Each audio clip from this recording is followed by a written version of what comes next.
Daniel's hand struck Elizabeth before the serving tray even reached the ground. For a split second, the entire backyard froze.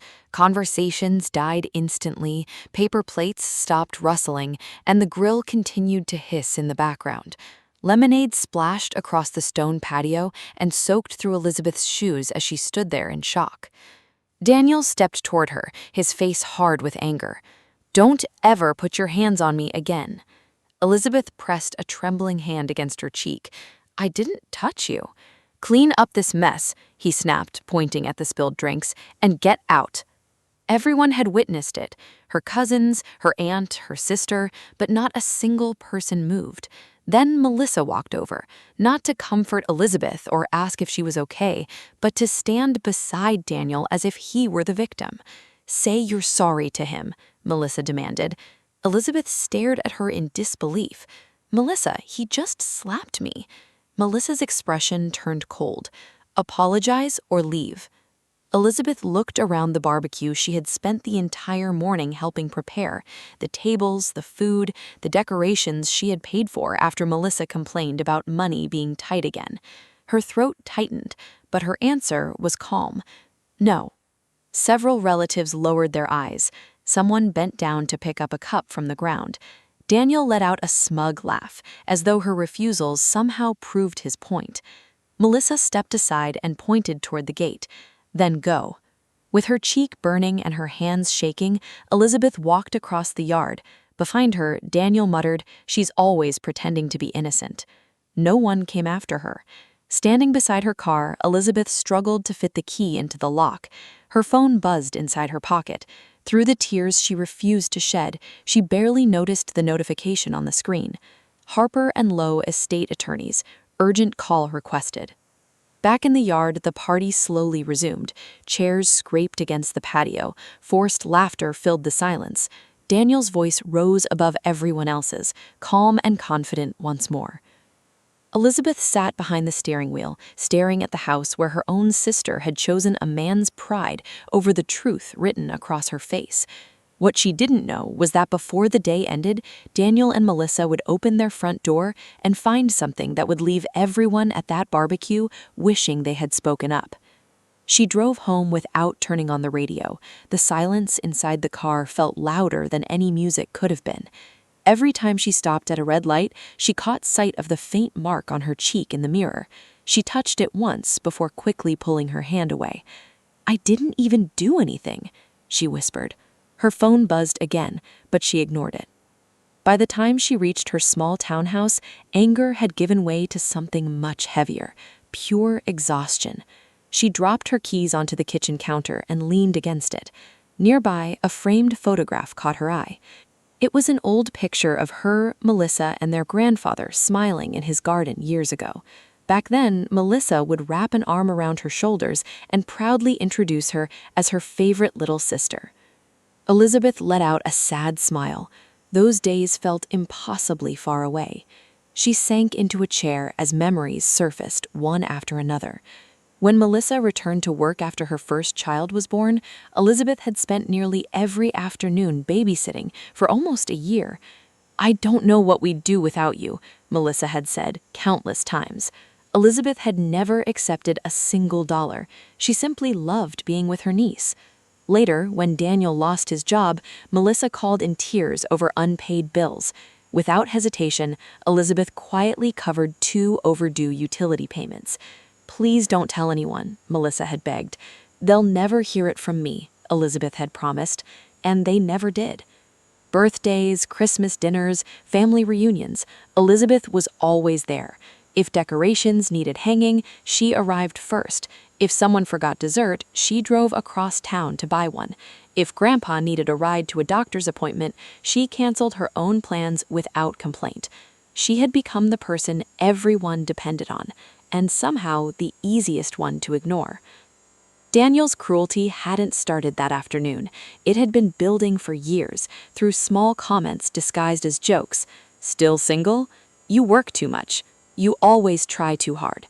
At family dinners, he constantly interrupted her. Melissa would laugh and wave it off. "That's just Daniel." Whenever Elizabeth looked hurt, Melissa shrugged. "You know how he is." Little by little, everyone accepted his behavior, not because they approved of it, but because challenging him seemed harder. One memory returned especially clearly. At a family gathering the year before, Elizabeth had accidentally parked in Daniel's preferred spot near the driveway. He had walked inside carrying a cooler and loudly announced, "Apparently, some people still haven't learned basic manners." Everyone laughed. Elizabeth quietly moved her car. No one defended her. For years, she had convinced herself that staying silent was the price of keeping peace. Today proved otherwise. "Are you okay?" one message read. Another simply said, "I'm sorry nobody stepped in." Nearby, one of Elizabeth's older uncles quietly turned to his wife. "We should have said something." She nodded sadly. "We really should have." For the first time that afternoon, Daniel sensed the mood changing. No one was laughing with him anymore. People weren't arguing either. They were simply waiting for the barbecue to be over. About an hour later, relatives began gathering their belongings.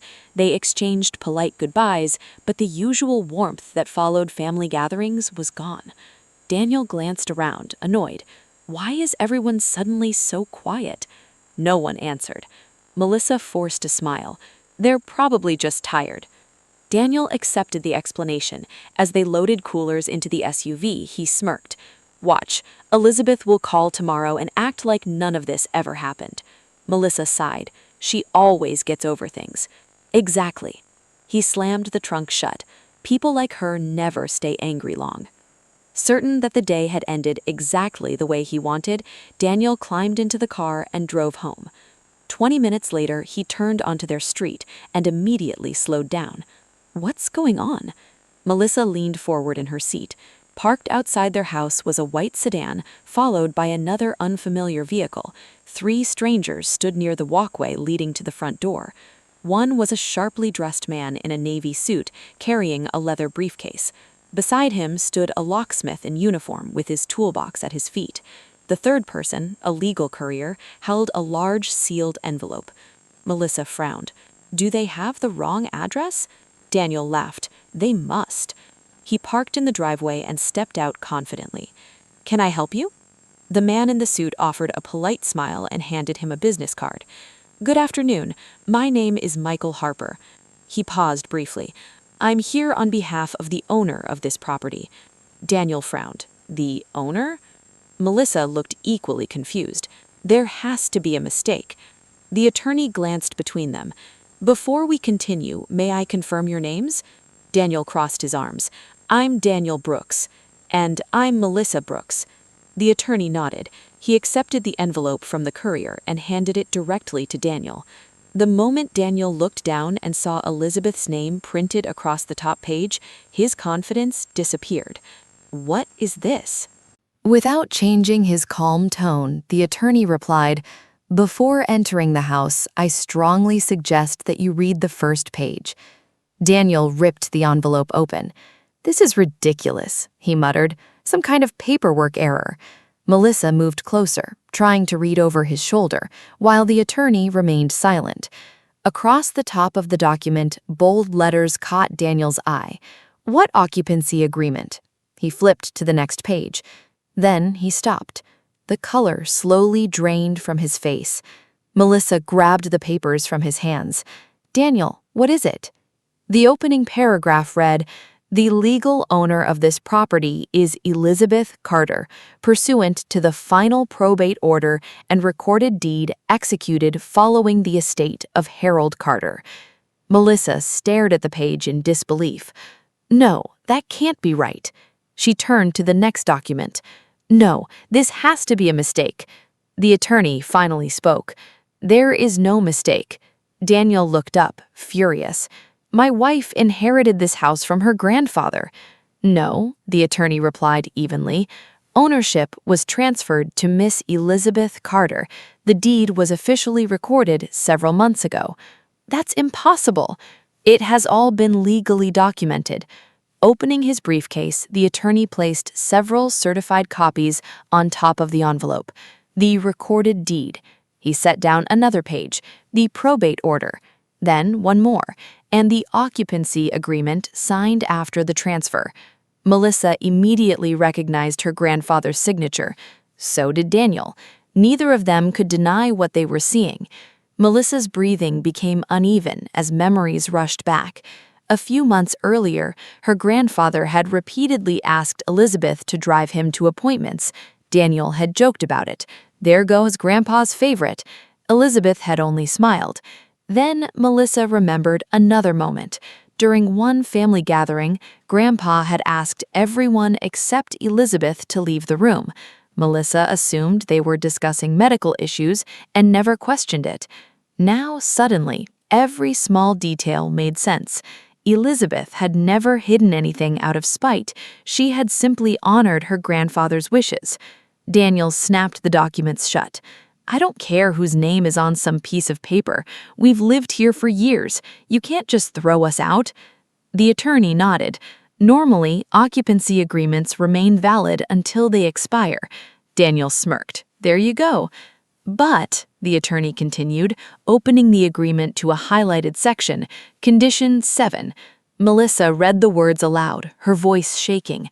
Occupancy shall immediately terminate in the event of verified harassment, intimidation, physical violence, or abusive conduct directed toward Elizabeth Carter. She stopped reading. Daniel snatched the papers back. This proves nothing. It does when supported by evidence, the attorney replied calmly. Daniel folded his arms. What evidence? The incident that took place earlier today. Daniel laughed bitterly. You weren't even there. No, the attorney admitted, but many witnesses were. He handed Daniel another folder. Inside were written statements gathered that very afternoon from relatives who contacted Elizabeth after discovering she intended to enforce the agreement. Aunt Carol, Uncle Robert, 2 cousins, even Daniel's younger brother. Every statement described the same sequence of events. Elizabeth accidentally bumped into Daniel. Daniel slapped her. Melissa demanded that Elizabeth apologize or leave. Not one person claimed Elizabeth had acted aggressively. Daniel's expression darkened. This is insane. He pulled out his phone and immediately called Uncle Robert. Tell this lawyer he's wrong. The call ended. He dialed one cousin. No answer. Then Aunt Carol. She answered immediately. You hit her, Daniel. I saw it happen. I'm not defending you. She hung up. One by one, every call ended the same way. Some relatives ignored him. The ones who answered refused to support him. The people who had stayed silent at the barbecue had finally decided to speak. Melissa slowly sat down on the front steps, tears filling her eyes. I told her to leave, she whispered. The memory replayed in her mind. Elizabeth standing there with a red handprint across her face, looking to her own sister for help and receiving none. Melissa covered her face with both hands. What have I done? The attorney looked sympathetically at her. Miss Carter made no threats. She simply instructed our office to enforce the agreement your grandfather put in place. Daniel stared at the house. For the first time, it no longer felt like home. Legally, it belonged to someone else. He turned toward the door. I don't care. I'm going inside. He took a single step toward the porch. Before he could reach it, the locksmith calmly approached the entrance, inserted a new lock cylinder, and began changing the locks. The sharp, metallic clicks echoed through the evening air. Daniel stopped in his tracks. For the first time all day, he had absolutely nothing left to say. The sound of the locksmith's tools carried across the quiet street as Daniel stood motionless, staring at the front door, as though refusing to blink would somehow change reality. It doesn't matter, he finally snapped. Elizabeth can't destroy our lives over one argument. The attorney closed his briefcase. This decision wasn't made because of one argument. Melissa slowly raised her head. What do you mean? The attorney removed one final folder.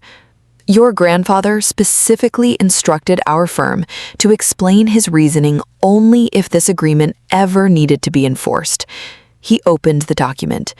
Harold Carter believed that one day this home should belong to Elizabeth because during the final years of his life, she cared for him without ever expecting anything in return. Melissa lowered her eyes as the attorney continued. She drove him to every doctor's appointment. She organized his medications, took care of repairs around the property, and spent holidays with him when everyone else said they were too busy. Daniel stood in silence. Your grandfather also wanted to give both of you an opportunity to build a stable future, the attorney added. That's why he created a temporary occupancy agreement instead of asking you to leave immediately. Melissa's voice shook. He was trying to help us. Yes, the attorney replied, but there was one condition he considered absolute. He turned to Daniel. Mr. Carter told us that he had witnessed your temper on several occasions. He made it clear that if Elizabeth was ever threatened, intimidated, or physically harmed by anyone living in this house, the agreement would end at once. Melissa covered her mouth. So, Grandpa expected something like this? He hoped it would never happen, the attorney said softly, but he prepared for the possibility. Silence settled over the driveway. The confidence Daniel had carried all afternoon slowly disappeared. His shoulders sank, and for the first time that day, he no longer looked angry, only defeated. I never thought she'd actually go through with this. The attorney gently shook his head. She didn't do this. You did. Daniel frowned. What are you talking about? The choices you made this afternoon led to this moment. Miss Carter simply exercised a legal right she already had. The words hung heavily in the air. For years, Daniel had acted as though there would never be consequences for the way he treated people. That illusion had finally collapsed. Melissa wiped her eyes. I need to talk to Elizabeth. The attorney nodded. That decision is entirely up to her. With trembling hands, Melissa unlocked her phone and stared at her sister's contact for nearly a minute before pressing the call button. It rang. Then it went to voicemail. Melissa swallowed hard. Elizabeth, her voice cracked. I'm sorry. I should have stood beside you. I should have stopped him. Instead, I kept choosing peace with my husband over doing what was right. She paused, fighting back tears. You needed a sister today, and I failed you. She ended the message without expecting an answer. Deep down, she understood that an apology could not undo what had happened. Over the next week, Daniel and Melissa packed their belongings and prepared to leave within the deadline outlined in the legal notice. There were no dramatic arguments or courtroom battles. Everything unfolded exactly as the agreement required. News of what had happened spread quickly through the family. One by one, relatives reached out to Elizabeth. Aunt Carol apologized for remaining silent. Uncle Robert admitted that he had avoided speaking up because he didn't want conflict. Several cousins confessed that Daniel's behavior had made them uncomfortable for years, but none of them had challenged him. Elizabeth accepted their apologies with grace. She didn't scold anyone or demand explanations. She simply thanked the people who had finally chosen honesty. As for Daniel, invitations to family gatherings became less frequent. People stopped laughing at his cruel jokes and dismissive comments. Watching him strike Elizabeth in front of everyone had changed how they saw him forever. The authority he once enjoyed within the family quietly disappeared, not because Elizabeth sought revenge, but because the truth had finally caught up with him. A month later, Elizabeth unlocked the front door of the house her grandfather entrusted to her. She didn't rush to erase the past. Instead, she chose to honor it. She repaired the old porch railing her grandfather had always planned to fix. She planted fresh flowers in the garden where he used to spend his mornings. Inside, she painted the walls in the warm colors he had once talked about choosing. For the first time in years, the house felt peaceful. Not because it was empty, because it no longer carried fear. Elizabeth also changed in quieter ways. She stopped saying yes to every request simply to keep others happy. She no longer believed that love had to be earned through endless sacrifice. When people treated her with kindness, she gladly helped them. When they didn't, she walked away without guilt. By the end of summer, she invited a small group of relatives to a barbecue in the same backyard. This gathering was nothing like the one she had walked away from weeks earlier. People laughed without cruelty. Children ran across the grass. Conversations flowed naturally, free from tension. As the sun began to set, Aunt Carol handed Elizabeth a plate of grilled vegetables and smiled and said, "Your grandfather would have been proud of you."